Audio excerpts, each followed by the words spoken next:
Télésignal présente Signal Info, un bulletin d'information nationale et internationale. Mesdames, Messieurs, bonsoir, bienvenue si vous nous rejoignez pour ce bulletin d'information. À la une, journée mondiale de la Terre, ce mardi, cette année, le thème retenu est des villes vertes pour tenter de mettre l'accent sur l'utilisation d'énergies renouvelables au sein des villes et villages en vue d'accélérer leur transition vers un avenir plus durable. Dans son message pour l'occasion, le secrétaire général de l'ONU, Ban Ki-moon, a déclaré « Aujourd'hui, en cette journée internationale de la Terre nourricière, je lance un appel à tous les peuples du monde pour qu'ils fassent entendre leur voix. Exprimez-vous au nom de notre planète, car elle est notre unique foyer. Prenons soin de notre terre nourricière afin qu'elle puisse continuer à prendre soin de nous, comme elle l'a fait pendant des millénaires. » Cette journée, célébrée pour la première fois le 22 avril 1970, est une initiative du sénateur américain Gaylord Nelson. Et puis, dans l'actualité également, l'ex-président à vie Jean-Claude Duvalier doit se rendre dans la ville de Jacmel ce mardi, où son parti politique, le PUN, devrait ouvrir un bureau dans le sud-est. Une cérémonie sera organisée pour marquer l'ouverture du bureau politique du Parti de l'Unité nationale.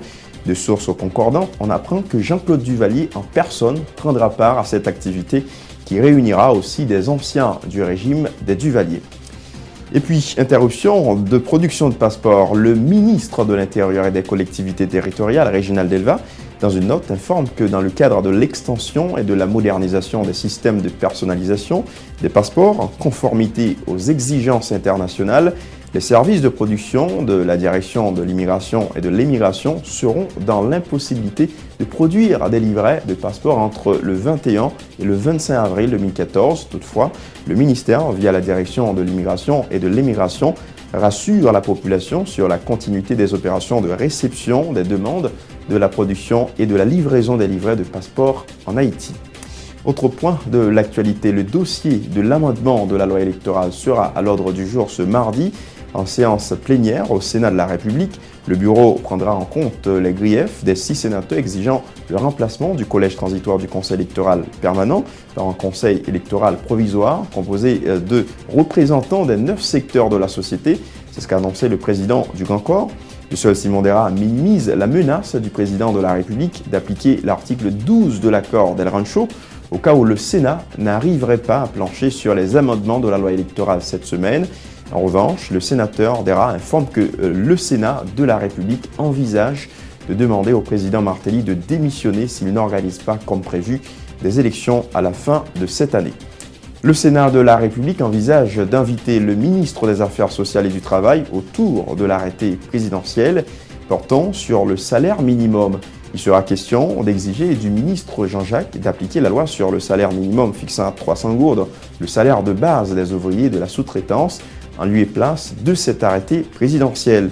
Alors, de son côté, le directeur exécutif de la plateforme de plaidoyer pour un développement alternatif se prononce, une fois de plus, en faveur du salaire minimum, tenant compte de la réalité économique actuelle du pays et des conditions de travail des ouvriers haïtiens. Camille Chalmers déplore qu'Haïti est le salaire de base le plus bas de la Caraïbe. Il appelle les responsables haïtiens à appliquer la loi sur le salaire minimum établissant à 300 gourdes, et ce, depuis 2012, le salaire ouvrier du secteur de la sous-traitance.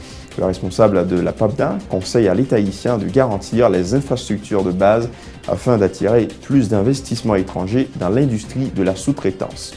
Un crédit budgétaire de 688 millions de gourdes attend d'être validé par le Parlement afin de satisfaire une partie des revendications des professeurs des écoles publiques.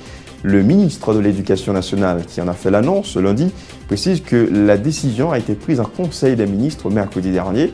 Une augmentation de salaire allant de 30 à 60% sera effective pour les enseignants des écoles publiques sitôt le budget rectificatif 2013-2014 sera voté au Parlement, a indiqué le titulaire du ministère. Rappelons que plusieurs organisations d'enseignants ont annoncé une grève générale de professeurs d'écoles publiques et privées pour le 28 avril prochain sur tout le territoire national en vue d'exiger de meilleures conditions de travail. Ce mouvement des enseignants vise à réclamer un réajustement salarial et améliorer la situation de travail des professeurs en Haïti. L'actualité hors de nos frontières à présent, l'Amérique latine rend hommage à Gabriel Garcia Marquez.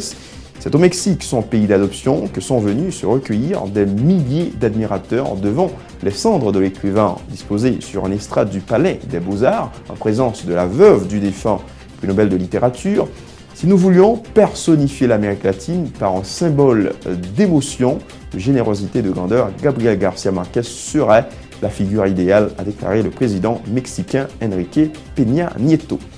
En Corée du Sud à présent, au moins 2 miracles aux camps disparus ne pourraient être encore en vie aujourd'hui, 6 jours après le naufrage du ferry. Il y a encore 200 corps à récupérer. Les États-Unis ont proposé d'envoyer sur place un navire pour apporter leur aide dans les opérations de recherche des corps.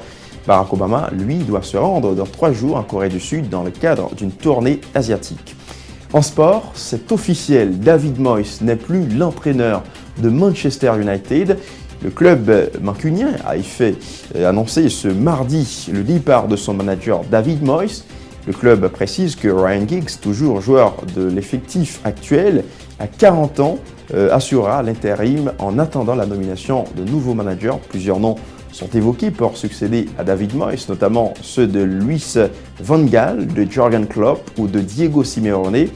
Les demi-finales de la Ligue des Champions de l'UEFA débutent ce mardi. À l'affiche, l'Atlético Madrid de l'Espagne affrontera Chelsea de l'Angleterre. Et vous pourrez bien sûr suivre cette rencontre en direct sur Télésignal à partir de 2h20 cet après-midi. C'est la fin de ce bulletin d'information. Merci à vous de l'avoir suivi. Au revoir.